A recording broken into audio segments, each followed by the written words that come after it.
que lo he hecho en mío y lo he vivido durante todo este año. Bueno, hermanos, nos ponemos en pie para honrar la palabra del Señor. Amén. ¿Todos tenemos el salmo?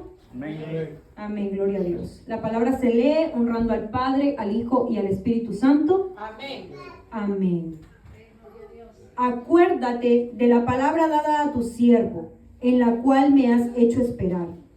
Ella es mi consuelo en mi aflicción, porque tu dicho me ha vivificado.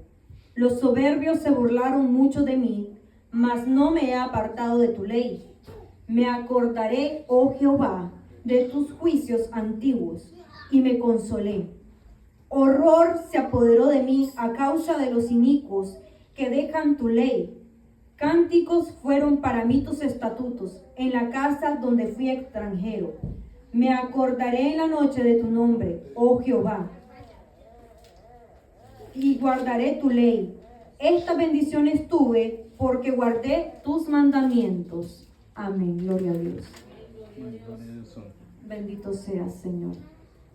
Puede sentarse, mis queridos hermanos. Que el Señor me lo bendiga. Le damos gracias al Señor por su bendita y santa palabra. Gracias, Señor. Hermano, séptima letra del alfabeto hebreo. Saín. ¿Qué representa esta letra? Esta letra, y en los versículos que leímos, si nos ponemos detenidamente a meditar en ellos, representa la espada, representa el arma.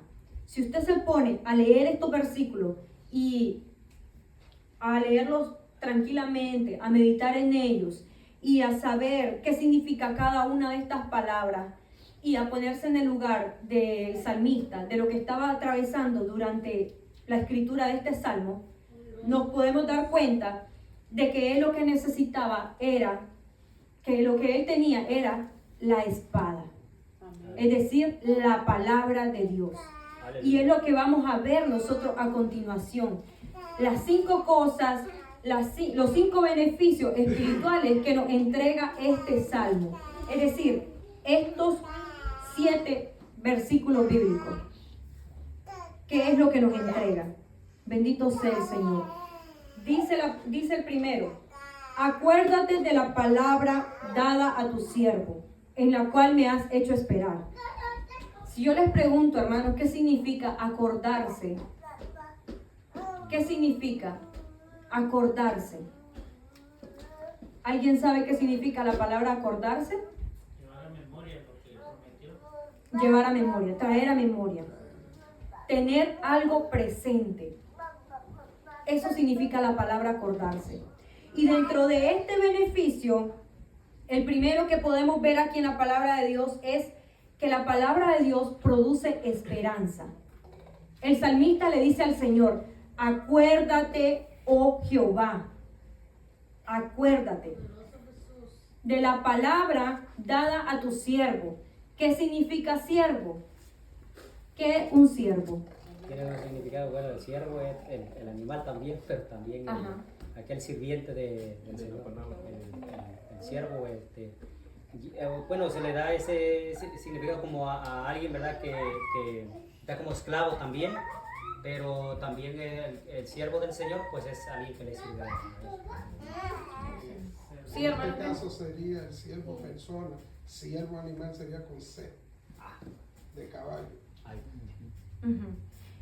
¿Pero qué significa? No, lo que dijo Edil, la contesta está perfecta. Okay. Pero quiere decir que en este caso, cuando Pensé que iba habla a de agregar siervo, no hay si es persona o es el siervo del animal. El siervo del animal es con C. Está bien, hermano. Muchas gracias, hermano. Entonces, vean, vemos que la palabra siervo en la palabra del Señor se hace notar muchas veces en la Biblia. Por ejemplo, aquí yo traigo un ejemplo. Existe el siervo, que es la persona que tiene sumisión, obediencia, y es para Dios la sumisión y la obediencia. Pero hay otros siervos que eran servidores, que decían tener sumisión y obediencia para sus señores. No sé si me explico. Señores con S. ¿Me entiende o no? Por ejemplo, con S minúscula. Mire acá esto. Por ejemplo, Absalón, cuando se quería vengar de su hermano Amnón por violar a Itamar, Absalón llegó donde David y le dijo al papá que dejara ir a su hermano, que dejara ir a su hermano Amnón. Sí, que dejara ir a su hermano Amnón, porque él tenía como una fiesta que se hacía después de una siega. Era una especie de fiesta que hacían. Y la cuestión es esta, de que le dice, tu siervo, soy muy fiel para contigo. No sé si ustedes han leído esa historia. ¿La han leído? ¿La han leído? Santo. Es que no me contestan. Entonces, miren, viene entonces David y le dice que sí, que pueden ir todos los hijos. Porque David dijo, no quiero ser gravoso, no queremos ir todos para no ser gravosos. Entonces que vayan los jóvenes. Y fueron, todos los hijos de David fueron. Pero Absalón era muy astuto y les dijo a los sirvientes que cuando llegara Amnón y vieran que su corazón estaba alegre por el vino, que entonces le echaran mano. Y él dijo, yo soy tu siervo, le dijo Absalón a David. ¿Me entienden el punto? Yo soy tu siervo. Es decir, le dijo, yo soy obediente a ti. Yo soy sumiso a ti. Pero sin embargo, él estaba preparando una estocada para el papá. Una estocada para sus hijos. Y nosotros somos siervos del Señor. Decimos que somos siervos del Señor. Señor, mira aquí tu siervo. Señor, aquí está tu siervo. Pero somos sumisos delante del Señor. ¿Tenemos sumisión delante de Él? ¿Tenemos obediencia delante del Señor? ¿Somos obedientes? Si muchas veces el Señor nos dice, muévete para tal sitio y no vamos. Otras veces el Señor nos da la palabra para alguien y no la queremos dar, no la queremos soltar la palabra. ¿Somos obedientes? La palabra del Señor dice, obediencia quiero y no sacrificio, más que sacrificio. ¿Ah? Entonces, ¿dónde está la obediencia? La fidelidad. ¿Somos fieles? Porque un siervo tiene todas estas cualidades. Tiene sumisión, tiene obediencia, tiene fidelidad para con su Señor. ¿Y nosotros somos fieles? ¿Lo somos? ¿O estamos como Absalón? Que le estaba diciendo a David, mira, yo soy tu siervo, soy sumiso, soy obediente a ti, soy fiel a ti. Mas sin embargo estamos preparando por detrás la estocada. Son cosas en las que tenemos que reflexionar. La sumisión de nosotros, nuestra obediencia, nuestra lealtad, fidelidad hacia el Señor. Porque muchas veces nos dejamos llevar por cosas que ni por cerca. Nos queremos quedar en casa viendo televisión, no venir acá a congregarnos, no queremos venir al día de ayuno, no queremos venir a orar. Venimos y no venimos ni siquiera a orar. Entonces, y lo peor de todo es que el único lugar muchas veces que donde se ora es aquí. El único lugar. Porque en casa no tocamos la Biblia, en casa no ayunamos, en casa no oramos. ¿Somos siervos realmente? ¿Somos siervos? Podemos pararnos delante del Señor y decirle, acuérdate de la palabra que le diste a tu siervo. ¿Puedo yo recordarle al Dios omnipotente esa palabra que Él me ha dado si ni siquiera soy un siervo obediente, sumiso y fiel? ¿Tengo legalidad para decirle al Señor ese versículo bíblico? ¿O me he olvidado del Señor y solamente recurro a Él cuando me conviene a mí?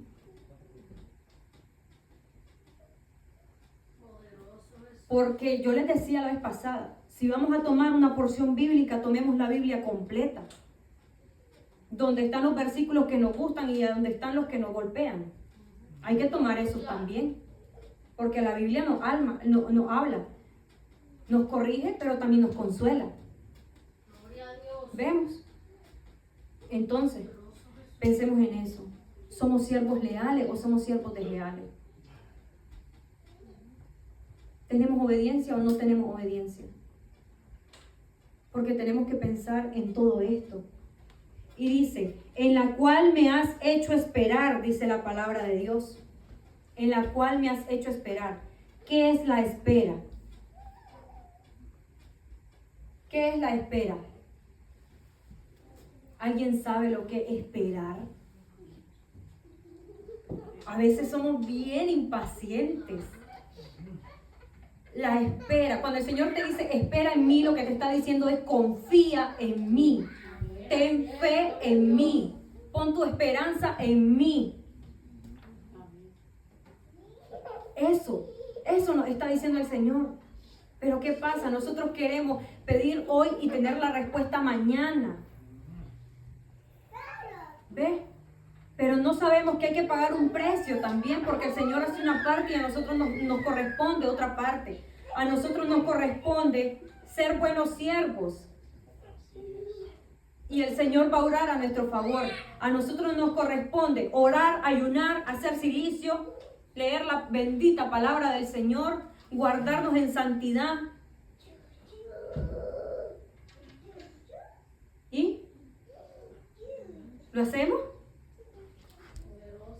¿Lo hacemos o no lo hacemos? Este es un salmo lindo. Es un salmo precioso. Pero para hablarle al Señor con respecto a este salmo, tenemos nosotros que reflexionar en nuestra vida. Tenemos que reflexionar en cómo nos estamos comportando delante del Señor, cómo estamos caminando delante de Él. ¿Ven? Porque yo escucho personas decir, todo lo puedo en Cristo que me fortalece. Ah, pero ¿qué venía antes de llegar al Salmo, a Filipenses 4:13? Léemelo desde el 10 hasta el 13, vamos a ver si aguantas lo demás. Y a los impíos les encanta recitar ese salmo.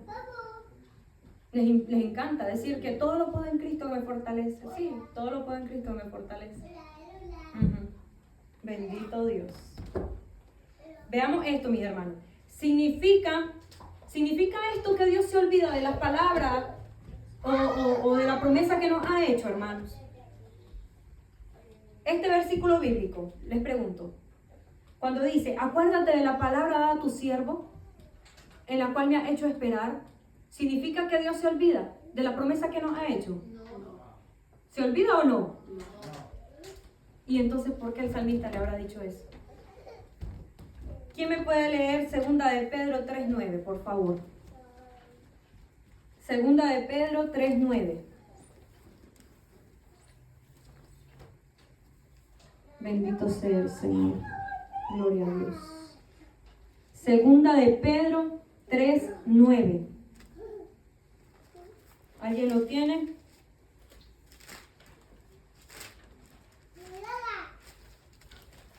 Bendito sea, Señor. Te alabamos, Señor. Sí. Léalo, hermanito, por favor. Leemos la palabra honrando al Padre y al Espíritu Santo. Dice, el Señor no retarda su promesa según algunos la tienen por tardanza, sino que es paciente para con nosotros, no queriendo que ninguno perezca, sino que todos procedan al arrepentimiento. Amén. Amén, gloria a Dios. ¿Escuchó, hermano? ¿Escuchó lo que dice? El Señor no retarda su promesa. El Señor se acuerda de lo que nos ha prometido. El problema es que nosotros queremos una respuesta flash, una respuesta rápida. Queremos que el Señor se mueva a nuestro tiempo y no al tiempo de Él. Queremos que Él mueva su kairos a nuestra conveniencia.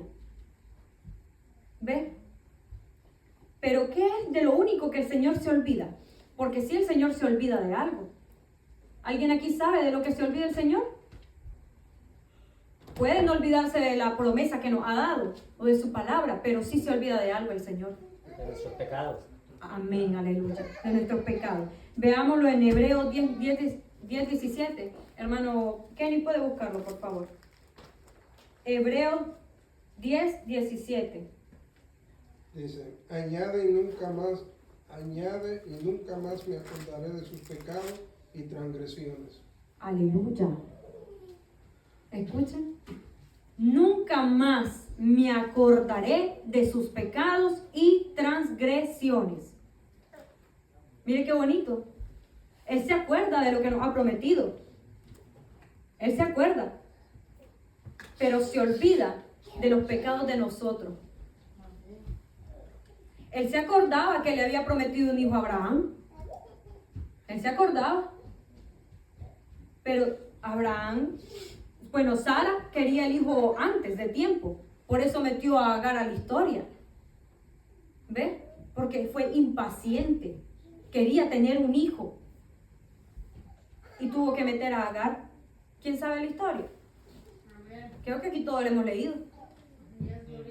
Que Sara se apresuró y le dijo, toma a mi sirvienta, toma a mi esclava y dame un hijo por medio de ella. ¿Ve? Ismael no era el hijo de la promesa.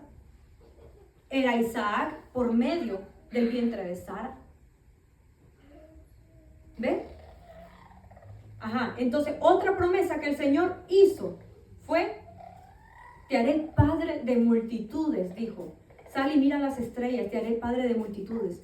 Pero cuando Abraham mira que se va pasando el tiempo, que él ya está viejo, que Sara ya no tiene ni siquiera la costumbre de las mujeres, ahí cualquiera se desespera. ¿Ah?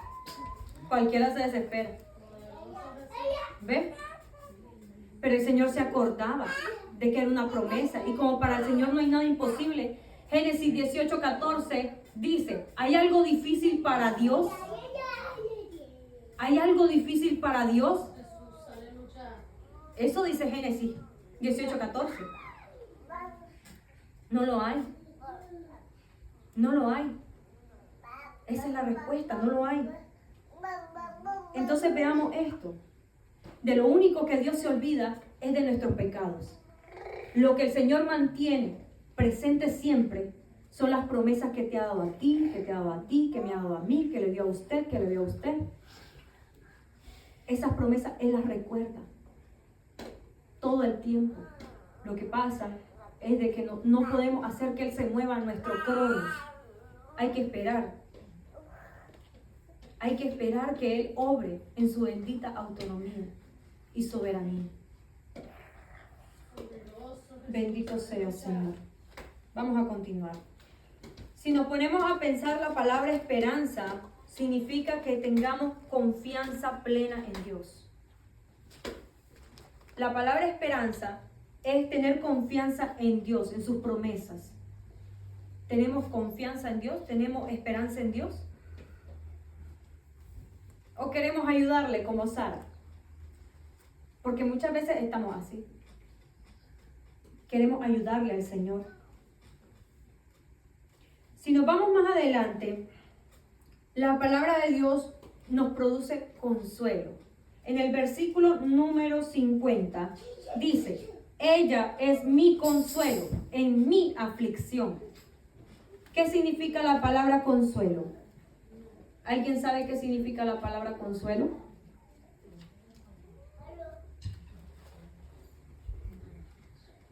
Ella es mi consuelo. Como animarnos, es como una palabra de aliento para seguir esperando. Aliento, ánimo. Hermana, ¿se le ocurre algo? Así como dijo el hermano, como que nieto, si Dios me consuela a mí porque estoy triste, me está dando ánimo, Ajá, me está poniendo una sonrisa, o sea, como que algo positivo. ajá, algo positivo. Bendito sea el Señor. Bueno, esperanza. Excelente. ¿Y qué dijimos que era esperanza? Tener confianza en la palabra del Señor. Entonces, búsqueme, mi querido hermano o hermana, 2 Corintios 1, Capítulo 1, versículo 3 y 4, por favor. La palabra consuelo, mis queridos hermanos, significa dar fuerza, es dar alivio, es esperanza en medio del sufrimiento de cada uno de nosotros. Segunda de Corintios, capítulo 1, versículo 3 y 4. Como decía la hermana, es darme ánimo para seguir adelante. Decía el hermano, es esperanza. Consolar a alguien es darle esperanza de que todo va a salir bien. ¿La va a leer, hermana? ¿La va a leer? Sí. Aleluya. Pablo, apóstol de Jesucristo, por la voluntad de Dios, y el hermano Timoteo, a la iglesia de Dios que está en Corintio, con todos los santos que está en toda Acaya. Gracia y paz a vosotros, de Dios nuestro Padre y del Señor Jesucristo.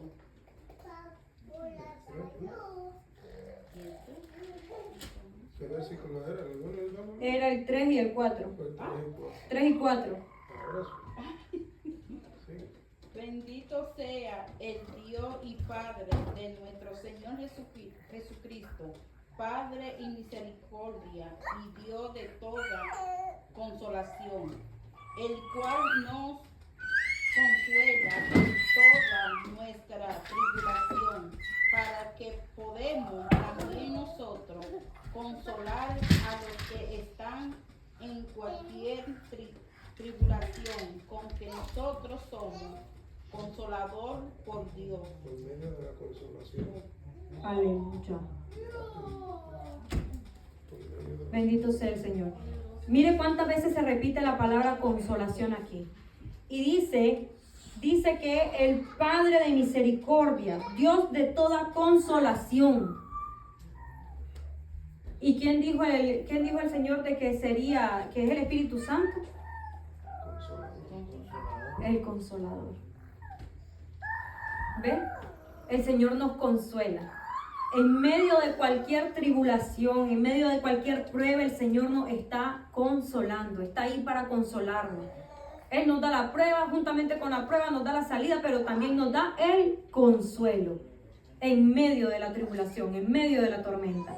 No sé si a ustedes les ha pasado que ustedes están desconsoladamente llorando en su habitación, orándole al Padre, y de repente sienten una mano, un calentito en su espalda, o sienten como que alguien les da un abracito. ¿Les ha pasado? La hermana Olga le ha pasado. Hermano Freddy, ¿le ha pasado? Perdona que le interrumpa, pero igual como Tranquilo. para un poco de testimonio, ¿verdad? Eso que usted dice, yo lo sentí cuando estuve secuestrado en México, cuando venía para el 2019. Uh-huh. Yo les he contado, ¿verdad? Algunos ya lo saben, que yo clamé a Dios en medio, bueno, yo estaba encerrado en una casa solito, directamente secuestrado en México. Y yo clamé a Dios como a las 2 de la mañana, porque yo lo pasaba orando y leyendo la Biblia, orando y leyendo la Biblia. Y entonces yo le dije, Señor, yo quiero que en esta noche tú me consueles, que tú me abraces. Por eso cuando te digo la palabra consolación y eso, yo me remonté a lo que yo viví, mi experiencia personal. No me lo contaron ni lo miré en otra persona, lo viví. Y vive Dios que esté en los cielos, que no le miento. Porque cuando yo venía a dar el testimonio, a la primera que lo conté fue a la hermana Lisbeth y a la hermana Alma. Estábamos en la casa de la hermana Lisbeth. Cuando yo empecé a contar el testimonio, yo volví a sentir eso. Y esa emoción, y sentí ese abrazo. Yo sentí que alguien, como dice usted, me abrazó. Y yo me dormí como un niño. Yo sentí como que yo me dormí en las manos de alguien. Vale. Y me dormí y dormí toda la noche. Cosas que antes, los días anteriores, 20 y tantos días, yo no dormía. Pasaba, oraba, leía la Biblia, me andaba caminando, yo decía que le estaba dando las 7 vueltas a Jericó. Y bueno, el asunto es que yo viví eso. Y sí se siente cuando uno pide, pero cuando uno se mete con Dios. Yo sentí ese abrazo de parte de Dios. Y ese es un testimonio que yo lo tengo vivo siempre. Aleluya. Aleluya. Hermana Olga, ¿quiere contar su testimonio sobre ello? Es que yo nada más no es la primera vez que lo he sentido. Porque yo me he puesto a orar en mi cuarto, que ahí es que yo siempre oro. Ujú. Y cuando tengo alguna situación, algún problema que tienen mis hijos o algo, yo me voy delante de la presencia del Señor. Y yo siento como el Señor me da ese ánimo y me consuela. Algunas veces yo no tengo ni deseo, ya digo, Señor, ya no puedo más, no puedo seguir, no tengo fuerza. Y yo he sentido la presencia del Señor hablándome directamente. Aleluya. De verdad que bien bonito. Amén. Qué poderoso que es. Bien lindo. Es poderoso. Yo lo he experimentado, hermano, y eso es maravilloso. Es lindo. Es que es algo, hermano, que a veces cuesta describirlo en palabras. Pero es que solo el que lo ha sentido sabe lo que el otro ha sentido, porque se siente tan lindo y es un fuego y tú sientes aquello cálido. Ay, qué precioso. Hermana Lupita, ¿usted lo ha experimentado? ¿Quiere compartir? No, ok, está bien, no se preocupe. Yo espero, sí, queridos hermanos, de que todos aquí experimentemos lo que es la consolación del Señor. Sí, hermano Fred. Hermana Julia, y como para reforzar un poquito más lo que hemos dicho con hermana Olga, y hermana Olga, bueno, y lo que, como dice que lo que hemos sentido eso, uno llora, pero ya no de tristeza, uno llora de felicidad y de agradecimiento, Sí.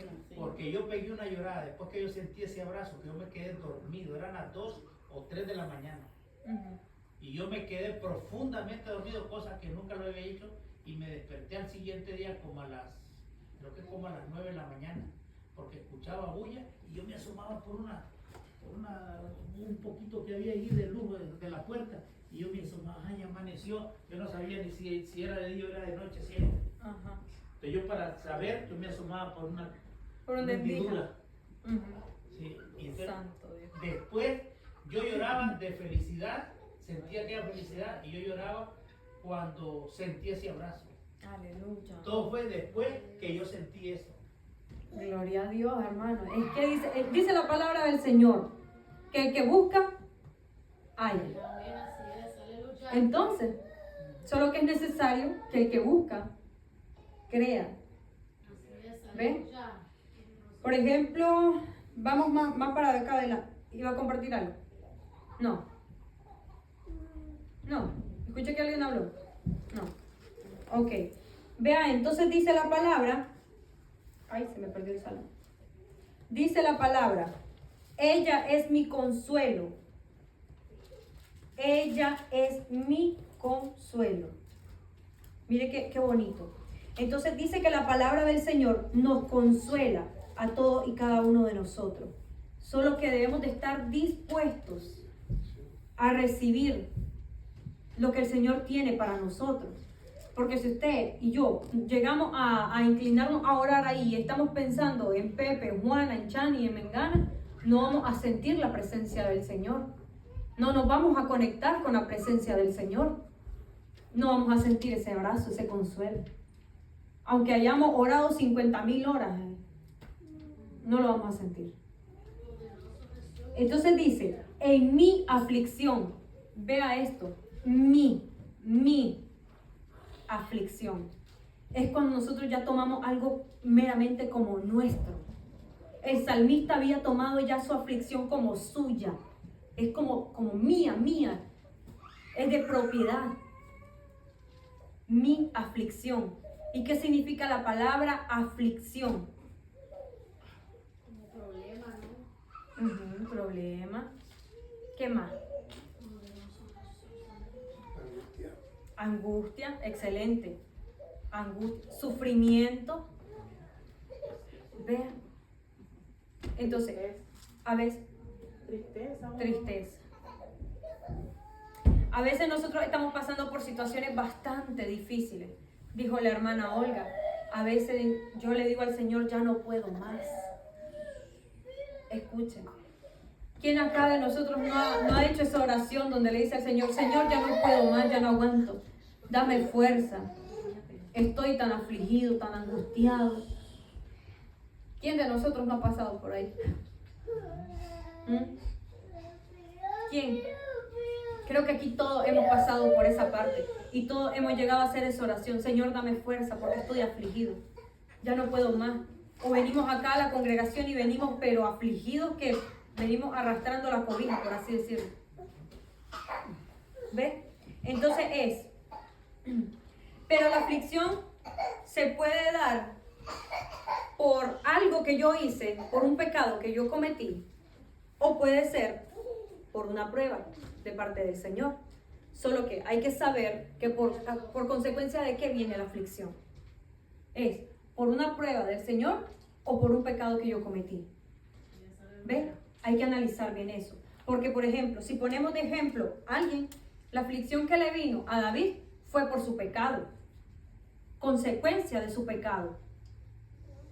La aflicción que se le vino a Pablo y a Sila en Hechos 16, ¿a causa de qué fue? Por el encarcelamiento. Y fue por predicar la palabra del Señor. ¿Ves? No fue causa de pecado. Andaban haciendo cosas buenas. Entonces, los apóstoles, la mayoría de ellos, pasaron por situaciones donde tuvieron aflicciones, angustia, sufrimiento. Y fue no por pecado, sino por obediencia. Porque en el camino del Señor no es que vayamos a tener paz todos los días, 100%. De que no nos va a tocar nada, que no nos van a tirar una piedra. Es cuando más piedras nos tiran. Hermana, pero cuando es cierto lo que dice, que cuando uno ha cometido un error, por ejemplo, ofender a algún hermano o andar enojado con un hermano, uno se le siente aquella tristeza, pero una tristeza tan, no sé, una tristeza que no lo deja tranquilo uno hasta que uno se desahoga y habla con aquella persona. Y yo por lo menos así soy yo, que cuando yo tal vez ando algo enojado con un hermano, como con mi hermana que anduve mucho tiempo, yo siempre que la miraba me daba una tristeza, como que algo me decía, habla con ella, y ya cuando hablé con ella yo me sentí un gozo que me sentí por dentro, no sé, algo tan bonito por dentro, como que Dios me liberó de eso. Porque son raíces de amargura. Sí. El problema es que cuando usted tiene algo contra alguien y no se le pide perdón a esa persona o no se suelta eso, se va creando. Sí. Se va creando más raíces, se va haciendo más grande, es como una plantita que te va creciendo por dentro. ¿Me entiendes? Entonces, si usted no viene y pide perdón, eso va a seguir ahí, creciendo, creciendo, creciendo. Pero como es el enemigo, porque en el momento que yo le iba a pedir perdón, se me venía todo aquello que ella me hizo, las palabras que ella me ofendió, pues, y se me vino en el momento, pero en ese momento yo le dije, Señor, no, yo tengo que hacerlo, Señor, por tu voluntad, y en ese momento Dios me dio, ya cuando hablé con ella ya fue diferente, ya. Mire, hermana, todo lo que sea bueno, viene de parte del Señor. Si a usted sentía una voz que le decía, pídele perdón, habla con ella, era el Espíritu Santo, ¿me entiende? Pero ya la otra era el enemigo diciendo, mira, te hizo tal cosa, no le pidas perdón, claro, porque a él le conviene tenerla atada a usted, tenerla atada en la amargura, en el enojo contra esa persona. Porque a él le conviene de que usted, hermano, en sus recuerdos agarren fuerza, que sus recuerdos tomen fuerza. Porque, por ejemplo, si usted está recordando las cosas de su pasado que le hicieron personas, y eso le está creando a usted raíces de amargura. Y entonces cuando usted recuerda a esa persona, usted las recuerda con enojo. Entonces al enemigo eso le conviene, porque a él le conviene tenerlo atado a usted, tenerme atada a mí, tenernos en pecado para que no estemos limpios delante del Señor, porque acuérdese, dice la palabra del Señor que si nosotros venimos aquí y tenemos algo contra alguien, que dejemos nuestra ofrenda y que vayamos a pedir perdón. ¿Ve? Entonces al enemigo no le conviene que nosotros andemos limpios. Es lo que quiere, que nosotros nos ensuciemos cada vez más. Andemos ahí como el chancho. Sí, porque Lupita una vez me dijo, hermana Gloria, puede pasar adelante, pero yo sentí esas cosas que digo yo, no, yo no puedo pasar adelante porque yo ando esta cosa y pasé 5 meses así. Yo no puedo pasar adelante porque ando así con mi hermana y es un lugar sagrado donde, por eso yo le digo a Armando, cuando uno va a pasar adelante no andemos discutiendo, hablemos, pidámonos perdón, porque es un lugar muy delicado ahí. Por eso yo le dije a Lupita, no, yo no voy a pasar adelante ahorita. Hasta que yo me sienta, ya le digo yo ayuné y le di y le pedí a Dios que me ayudara pues y ella ese día se puso a llorar y me abrazó y me dijo, perdóname hermana por todo lo que te dije. Y fue el Espíritu Santo que ahí estaba con nosotros porque las dos lloramos y nos abrazamos. Y lo bonito es que la tocó también a él. Sí. Bueno, sigamos. Dice, ella es mi consuelo y mi aflicción, porque tu dicho me ha vivificado. Porque tu dicho, tu palabra me ha vivificado. Tu palabra me ha devuelto la vida. Vivificar es eso. Devolverle la vida a alguien. Es recibir. Es restaurar. Esto te restaura la vida espiritual. Porque cuando tú estás en angustia, tú estás en sufrimiento, tú estás que no encuentras un consuelo, una palabra del Señor te devuelve la vida. Te la devuelve. Cuando te sientes apagado espiritual. Porque a veces no es apagado por pecado que estamos, sino porque a veces el Señor hace sentir la ausencia a veces de Él. No sé si a usted le ha pasado, pero usted ora, usted ayuna y a veces no siente la presencia del Señor y usted está inquieto. Señor, ¿pero dónde está? No te siento. A mí me ha pasado. Y yo me vuelvo loca. Yo le digo al Señor, Señor, ¿dónde estás? Yo no te siento. ¿Hice algo malo? Si hice algo malo, perdóname. Me voy a la presencia de Él y me arrodillo y yo le digo, Señor, si hice algo mal, muéstrame. ¿Qué hice, Señor? Yo necesito saber. ¿Me entiendes? Porque el que ha sentido y siente todo el tiempo la presencia del Señor con él o con ella, sabe lo que es la ausencia del Señor. Se desespera. Es desesperante. Es desesperante, mi querido hermano, sentir esa ausencia del Señor y que no te habla por ningún lado. No te habla. Está el cierre de la mente aún. Horrible, hermano, se siente horrible. No te habla, lees la palabra, no te habla. Escuchas alabanza, alabas, no te habla. Vienes a la congregación, no te habla tampoco. Y yo, ¿pero qué está pasando? ¿Será que ya me enfría espiritualmente? Estoy muerta. Espiritualmente, ¿qué está pasando? Hasta que usted encuentra. ¿Sí? A mí me ha pasado eso. A veces estoy orando y clamándole al Señor, pidiéndole, y siento que lejos, tan cerca, como que no hubiera presencia de Dios. Es triste eso. Una frialdad tan fea. Cuando uno está orando y tú sientes que tu palabra, tu oración no pasa del techo. Es horrible, es desesperante, pero vienen de repente y el Señor te habla por medio de su palabra o te ministra directamente. Hoy me sucedió. Yo llevaba días que yo le decía al Señor, Señor, ¿qué está pasando? Yo hice algo malo, te ofendí de alguna manera, Señor, hice algo incorrecto. ¿Qué pasa, Señor? Pues yo ayunando, yo orando y Señor, yo no te estoy sintiendo, ¿qué está pasando? Y hoy en mi trabajo me arrodillé y yo le dije al Señor, Señor, yo quiero saber qué está pasando. Si yo hice algo malo, yo quiero que tú me digas, aunque sea háblame y regáñame. Si yo hice algo malo, yo prefiero 1000 veces que tú vengas, me jales la oreja y me regañes a que el silencio. El silencio porque me desespera.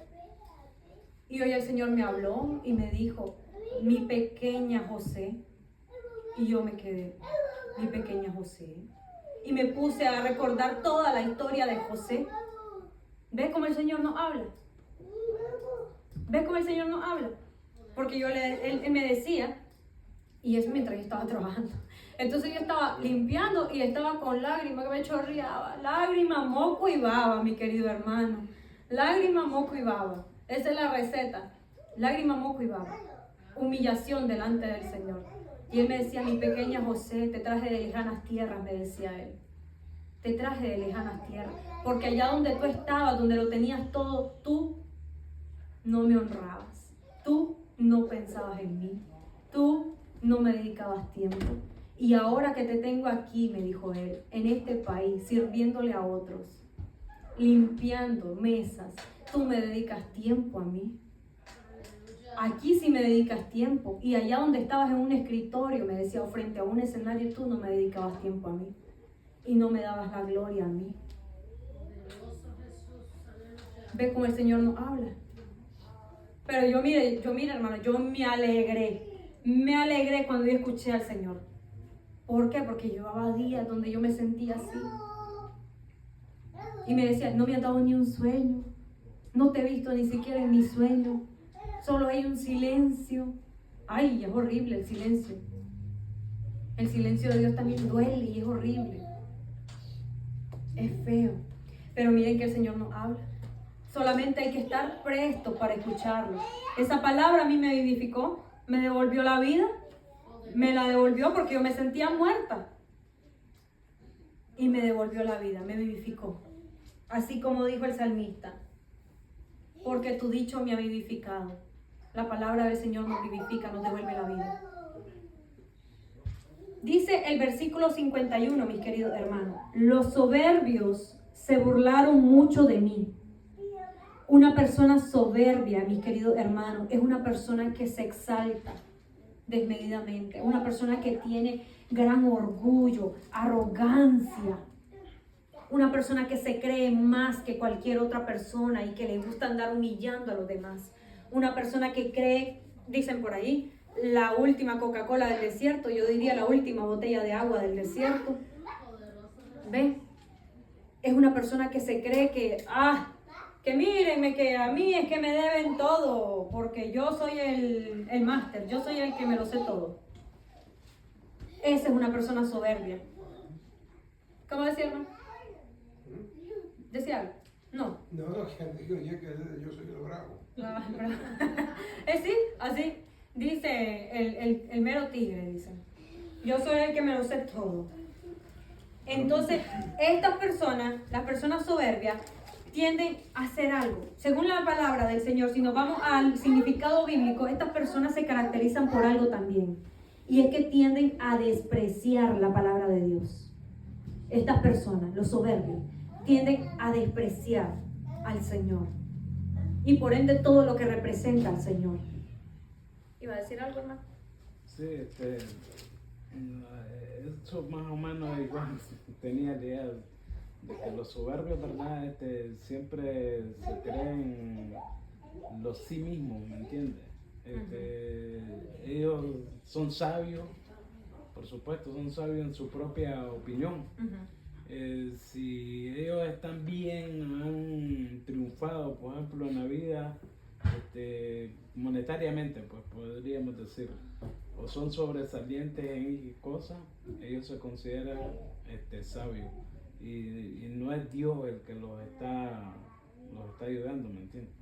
También los soberbios pues son personas muy groseras, impulsivas, denigran a las demás personas. Denigrar a las demás personas, excelente. Pero entonces vea esto, el soberbio siempre va a despreciar lo que representa al Señor. Entonces decía el salmista acá, los soberbios se burlan mucho de mí. ¿Y qué es la burla, mis queridos hermanos? ¿Qué es la burla? ¿Qué es la burla? Creo que aquí todos nos hemos enfrentado a la burla. Decía, hermano Freddy. Humillar a otro. Humillación. Menosprecio. Menosprecio. ¿Qué más es la burla?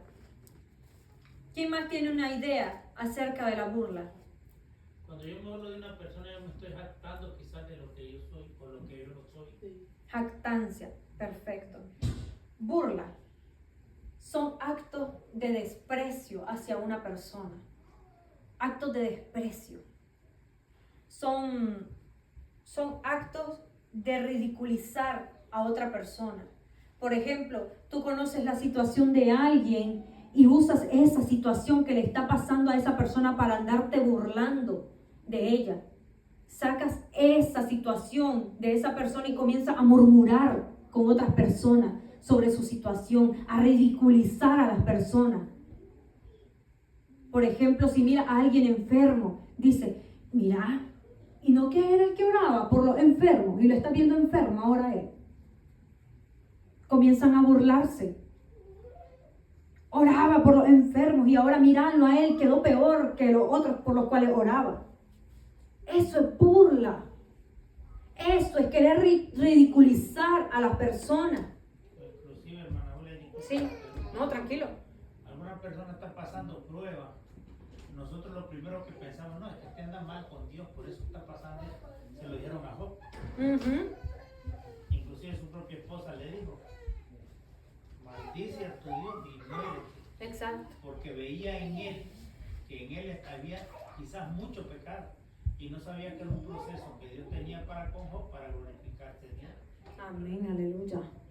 Pero entonces mire, cuando el Señor nos mete a proceso, allí es donde vamos a encontrar personas que se burlen de nuestra situación. Sí, hermana Olga. Eso fue como a mí, cuando yo me convertí al Señor. Ya en un tiempo mi hermana mayor me vio y me dice, oye, pero que tú eres cristiana. Digo yo, sí. Y me dice, tú lo que pareces una vieja, vestida así. Ellos hay otros sitios que se pueden poner su ropa, su pantalón y su cosa. Y yo le dije, sí, yo no quiero eso. No me importa que yo sea una vieja. Aleluya. Si tú me quieres ver así, pero para la otra no voy. Gloria a Dios. Porque vea esto, es muy cierto lo que dice la hermana. Apenas te miran que ya eres cristiano evangélico, sacan la vestimenta. Y lo que te dicen es, bueno, tú ya pareces una vieja. Porque no vas a una iglesia donde usan pantalón, donde se pueden maquillar, Pero usted se ha preguntado por qué nosotros vestimos de esta manera. ¿Usted se ha preguntado por qué dejamos de usar maquillaje? ¿Por qué no usamos tinta en el cabello? ¿Se han preguntado? Yo creo que son personas que no saben, que quieren vivir el evangelio light, el suavecito. El evangelio que es sin dejar nada, sin despojarte del viejo hombre. El evangelio donde venís arrastrando las cosas del mundo. No, yo no uso arete, no uso. Sí usaba, pero ya no uso porque le pregunté al Señor que cómo quería que yo me vistiera, que cómo quería que yo me tuviera o no arete, si Él quería que yo usara otra cosa. Y Él me mostró a mí que cómo quería que yo me vistiera. Puedo usar estas faldas grandes, largas, y no parezco una vieja, señores. No. Yo aquí miro damas, miro mujeres bien bonitas, mujeres llenas de la gracia de Dios. Amén, gloria a Dios. ¿Ves? Y entonces eso es lo primero que hacen. Que el marido te va a dejar porque ahora te vistes como vieja. Bueno, si me iba a dejar, me iba a dejar de todas maneras, porque siempre va a aparecer una mosca en la sopa. Siempre. Siempre va a llegar a vieja. No, y no solamente eso, mi querido hermano, sino que si no es un hombre apegado al Señor, lo que van a buscando es chuleta. ¿Ves? Eso es lo que va a buscar, pura chuleta. Aunque usted se vista de minifalda, va a aparecer otra en calzón y también se va a ir detrás de ella. ¿Ves? No, y por ejemplo hay artistas, mis hermanos, que tienen cuerpazo, tienen millones y todo. Y ya andan como por el 7º matrimonio. ¿Va? Entonces, mientras no sea un hombre que está lleno del Señor o una mujer que está llena del Señor, no se va a poder. ¿Ves? Lo que se necesita aquí es presencia del Señor, se necesita santidad, se necesita sumisión. ¿Ves? Entonces dice que es la burla. A él venía la gente y se burlaba. ¿Se imaginan ustedes lo que es tener ahí una persona que todo el tiempo se está burlando de ti? Y lo peor es que llega a tu casa y te tira tus pedradas del ayer. ¿Ves? Eso es horrible. Tener una persona que dice ser tu amigo y que por detrás anda ahí tirándote las pedradas. Es tu amigo pero no te apoya, solamente te tira la burla nada más. Pero ¿y para qué está metido ahí en esa congregación? Que esa congregación es chiquita. Que ahí todos parecen ancianos. Que son la única que está joven ahí en esa congregación. Ve, burla. Y todos estamos sujetos a eso. Todos. Aquí nadie está exento a que se burlen de uno. Si te miran flaco, se burlan. Si te miran gordo, se burlan. Si te miran que estás medio ahí, si estabas medio gordito y estás bajando, dicen ya no tiene que comer. Dios mío santo, por todo le dan a uno. Si está gordito. Si está gordo, si está gordo dicen que no ayuna, que porque el hermano no ayuna. No, Dios mío, sé que hay que ver. Hay que ver, mis hermanos, a la gente no se le va a dar contento. Pero sigamos, dice, los soberbios se burlaron mucho de mí. Sí, hermano. Usted sabe el dicho de usted dijo ahora de que hay que cuidarse, que a veces las personas están de frente abrazando a uno y por la espalda tienen una cuchilla apuñalando. Pero hay un dicho que va más allá y dice, no es la cuchilla en la espalda, es cuando tú te volteas y ves quién es el que está aguantando la cuchilla. Aleluya. El problema porque un dolor, aun si es su esposo y no es cristiano, no le va a doler tanto como le duele cuando es alguien de adentro. Alguien cercano. Y aún de los de adentro, aquí en la iglesia, en el evangelio, hay gente que critican y se burlan de la persona que busca de Dios, que se hace. Una vez tú te separas, te quieres separar y quieres serle fiel y purificar. Vamos a hablar de la santidad exterior en este caso, en este momento, aunque por lo espiritual también, porque cuando hay quienes ni son como el pejo artelano, como decimos en Puerto Rico, ni comen ni dejan comer. Ni buscan de Dios, pero les molesta ver otros que estén perseverando y estén buscando y Dios los esté usando y les molesta. Ni buscan, ni hacen, ni no quieren que otros lo hagan. Pero aquí adentro hay quienes critican y mira ese se cree más santo que nadie. Y critican al que trata de hacer las cosas bien. Y eso duele más que cualquiera, aunque sea familia de uno de los de afuera. ¿Por qué? Porque los de afuera uno sabe que el diablo tiene la mente, son gente natural, el hombre natural no puede percibir las cosas del espíritu. Amén, eso es palabra de la Biblia. Así es. Pero aquí se supone que si alguien que tenga el espíritu de Dios, igual que tú, que entiendas estas cosas espirituales, pero sin embargo se mofan, hablan, critican y eso te va a doler más a ti. Ahí es donde viene esta palabra del salmista, que se tiene que agarrar y a recordarse, porque es que duele más una herida de lo que trae dentro que el que está afuera. Así es, así es. Por eso les ponía el ejemplo de David, que fue el propio hijo de él, que fue Absalón, el propio hijo de él. Creo que se apagó. Se apagó. Se le acabó la gasolina. Creo que sí, ya. No. Bueno, entonces les ponía el ejemplo de David con su hijo Absalón. Y lo mismo pasa, como decía aquí el hermano. La puñalada viene de quien menos te lo espera. ¿Ves? Entonces hay que estar ahí. Y no obstante, también hay un versículo bíblico donde dice, me dolió que venía de la persona que dormía conmigo, tú que dormías conmigo. ¿Ves? Imagínese usted duerme con su pareja, ¿va? Y usted nunca se va a esperar que su pareja saque un puñal y se lo entierre a usted. ¿Ah? Porque se supone que están durmiendo y se tienen confianza. Hay que dormir con un ojo abierto. Hay que dormir así. Y con una escoba por si acaso. Mire, mi hermano, esto es... Y así pasa. En los matrimonios, así pasa. Tú, íntimo mío, que dormías conmigo, fue del que recibí la puñalada. ¿Ves? ¿A quién no le ha sucedido? De que del íntimo, con la persona con la que dormí, con la persona con la que has tenido una intimidad, que te conoce muy bien, de ahí viene la cachetada. ¿Ah? Entonces, como, por ejemplo, se da muy frecuente eso. A veces le hacen más maldad a la familia, la gente que tenés más de cerquita que la gente de la calle. El golpe más duro, pues a veces viene de la propia familia. Sí. Y es como, sí, hermano. En Carolina del Norte, en la iglesia de mi papá es pastor. En este momento la iglesia está vacía. La iglesia se le vació. Hace como 3 años atrás, yo di un viaje allá a Carolina del Norte, fui para allá con él, estuve con mi papá allá visitando. En esa ocasión no prediqué ni nada, sino fui en un momento que estaba pasando por una... Entonces voy para allá, pero voy a pasar unos días, no quiero predicar, no quiero dar clase bíblica, dejándole saber desde antemano, porque entonces me sentía, no era que estaba mal, pero era que quería quitarme La situación es que vamos allá en un momento donde la iglesia está llena. Entramos por la puerta en el culto y había una presencia de Dios, un fuego en la iglesia que se encendía, que desde que entré sentí la presencia. Wow, yo dije, wow, esto era lo que yo necesitaba, porque estaba pasando por uno de esos tiempos que usted estaba hablando ahorita, que uno no siente nada y está desesperado y buscando, y cuando entramos esa iglesia estaba encendida y un fuego. Pero ¿qué pasa?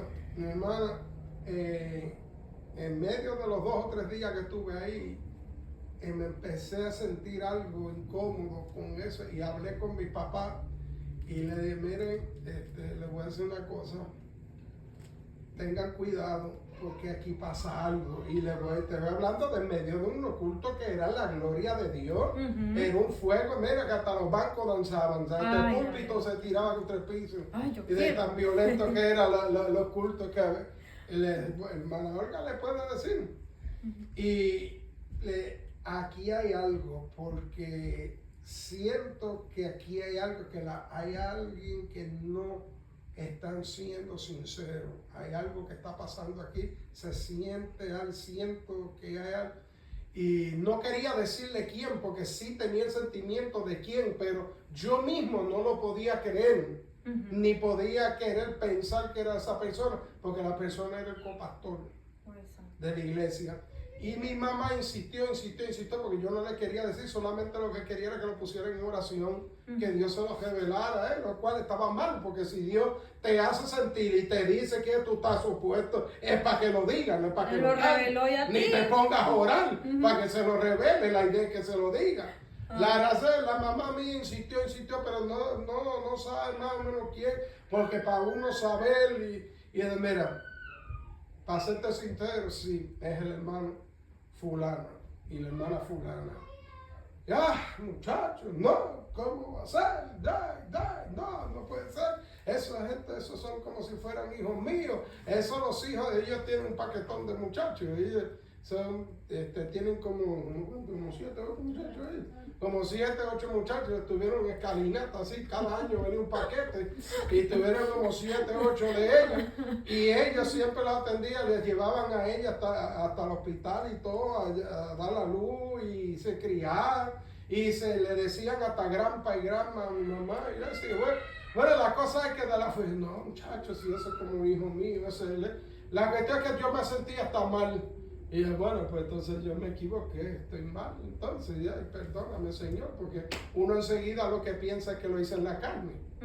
Y me vine con esos sentimientos de que caramba, pero es que yo no sé, yo tenía el sentimiento, pero de la forma, y la que, hermano, hacerle el cuento largo corto, después de, hace como año y pico atrás, una llamada en eso, el hermano se fue y le llevó le vació la iglesia estaba llena y le dejó, creo que fueron como 6 hermanos. Santo Dios. El mismo que ellos decían que no, que ese era como hijo de ellos, que eso era imposible, que no podía ser, que ellos podían pensar eso de cualquiera, pero no sé, le vació la iglesia, y la iglesia ahora mismo todavía está vacía. Santo Dios. Y lo que cuesta, mi hermano. Y Dios se lo advirtió y no sé si fue porque como soy el hijo, porque el problema aquí es que los sentimientos a veces por causa de que son familia, uno piensa, no, pero este lo estaba diciendo por sentimiento de hijo o algo, no sé si, pero me dijeron no, pues rotundamente que no podía ser, muchachos, no, si ese como hijo de nosotros, que llegó. Y al fin y al cabo le dividió la iglesia y está pastoreando a todos los que se llevó, los está pastoreando. Acuérdese, mi querido hermano, que la palabra dice que nadie puede ser profeta en su propia tierra. El asunto es que como venía de parte suya la palabra, nos pudimos haber hecho oídos sordos y hasta que ya vimos y nos llevamos el chancletazo, ya, sí tenía razón. Pero es que como también viene de una persona que está allegada, de una persona que no nos esperamos. Porque le aseguro que David no se esperaba que el chancletazo fuera a venir de su propio hijo. De los propios hijos de él. Que el uno le violara a la hija y que el otro le matara al hijo y que el otro se levantara también a decir que él era el nuevo rey. Él no se esperaba nada de eso. Lo mismo nos sucede a nosotros. No nos esperamos nada de ninguno de ellos. No nos esperamos. Pero ya ve que es de ahí es donde viene. Qué triste. Lamentablemente eso así es. Eso así es. Llega una persona y llega pero para formar división, no para formar unidad. Hermano, y llevaban años. Esa gente estaban con ellos desde que fundaron la iglesia. Santo Dios. Desde que fundaron la iglesia. Bueno, les digo que todos los hijos nacieron. Cada Ahí en vez la le iglesia. decían abuelo y abuela, a mi mamá y a mi papá, porque los familiares de ellos están en México. Pues se han criado toda la vida junto a ellos que en la iglesia. Y el eso y todos compartían, metían la mano en el mismo plato y todos comían y el eso y... Ya me dijo mismo plato, me recordó a Judas también. Me dijo mismo plato, sí. Metían la mano Porque en hasta- el mismo plato, comían juntos todo Sí. el tiempo y ahí mismo y de ahí mismo fue que le vino la traición. Y Así es. triste, una iglesia que es llena, preciosa, cuando volvimos, que vimos eso, Dios mío, a mí me dieron ganas hasta de llorar cuando volví y vi la iglesia como estaba. Vacía. Dios mío, y cuando miramos algo que está lleno y después vamos y miramos algo que ya está más vacío, ya... Ay no, es peor la impresión. Es peor la impresión. Santo Dios, que el Señor nos ayude. Dice siempre el Salmo, el versículo 51, mis hermanos, dice: los soberbios se burlaron mucho de mí, mas no me he apartado de tu ley. Significa que el salmista siempre se mantenía en la ley de Jehová. El salmista no se quería ir, no quería aflojar, no quería olvidar los estatutos, no quería faltarle respeto al Señor con respecto a sus mandamientos, a sus leyes. Los soberbios se burlaron mucho de mí, mas no me he apartado de la ley. ¿Cuántos de aquí no se han burlado de alguno de nosotros diciendo te doy 2 meses y terminas de ser evangélico, pentecostal? ¿Cuántos dicen, te convertiste? Te voy a ver descarriado en la primera cena navideña, en la primera, qué sé yo, en la Semana Santa esa. ¿A quién de aquí no le dijeron eso? Te voy a ver descarriado. Te voy a volver a ver en las calles, te dicen. Sí, hermano. Lo que pasa, hermana Julia, que cuando uno viene, como decía el otro día, creo que el hermano Gilberto, que nosotros no venimos de una gran formación, por decirlo así, como familia, como hijos, como lo que sea, ¿verdad? No venimos de una gran formación, no nacimos en el Evangelio.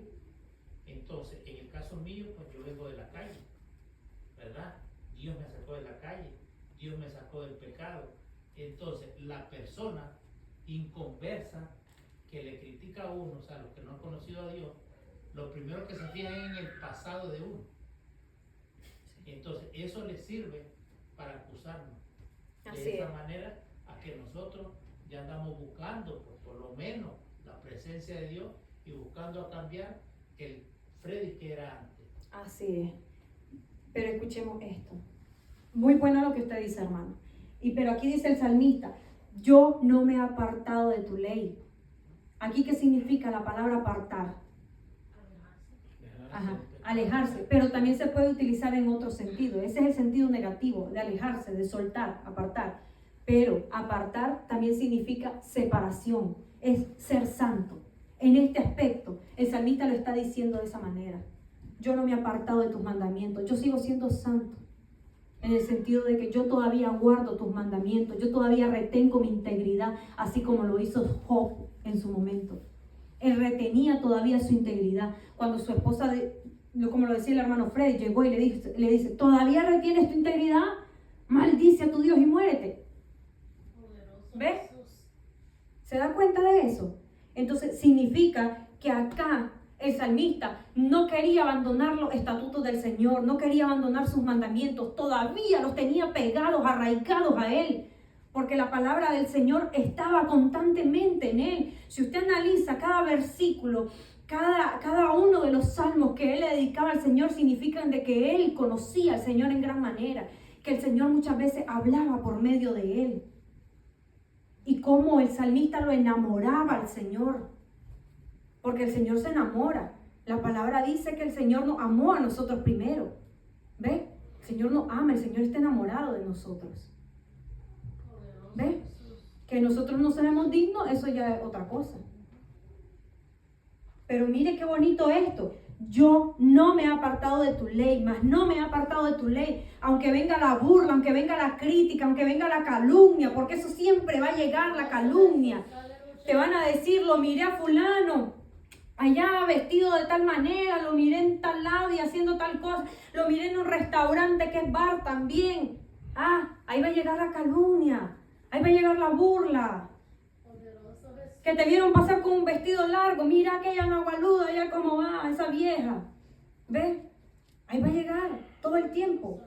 Lo importante es que no te apartes de la ley del Señor, que sigas aquí dándole la batalla, dándole la lucha al enemigo, resistiendo. Pues la palabra del Señor dice, resistid al diablo. ¿Y de vosotros? Entonces, no nos apartemos de la ley del Señor. No soltemos los mandamientos del Señor, pero tenemos que conocerlo. Vamos de nuevo a lo mismo. Hay que conocer la palabra del Señor primero, para no apartarnos. Hay que conocer los mandamientos del Señor para saber qué es lícito y qué no me es lícito en la palabra. Qué lindo como el salmista, como le decía, yo no me he apartado de tu ley. Aunque se burlen de mí, aunque me hayan despojado del palacio, aunque me hayan violado una hija, aunque me hayan matado un hijo, aunque mi otro hijo se haya proclamado rey, aunque yo ya estoy aquí frío, ya casi muriendo, no me aparto de tu ley, estoy en tu camino todavía. ¿Quién de nosotros puede decir lo mismo? ¿Quién retiene su integridad todavía? Meditemos, somos siervos fieles. Somos siervos fieles. Porque es lindo y es rico venir aquí y decir, Señor, úsame. Úsame, Señor, úsame. Pero estás pagando el precio. ¿Estás pagando el precio? Precio, ayunitis, ayuno, oración, lectura de palabra, silicio, evangelización.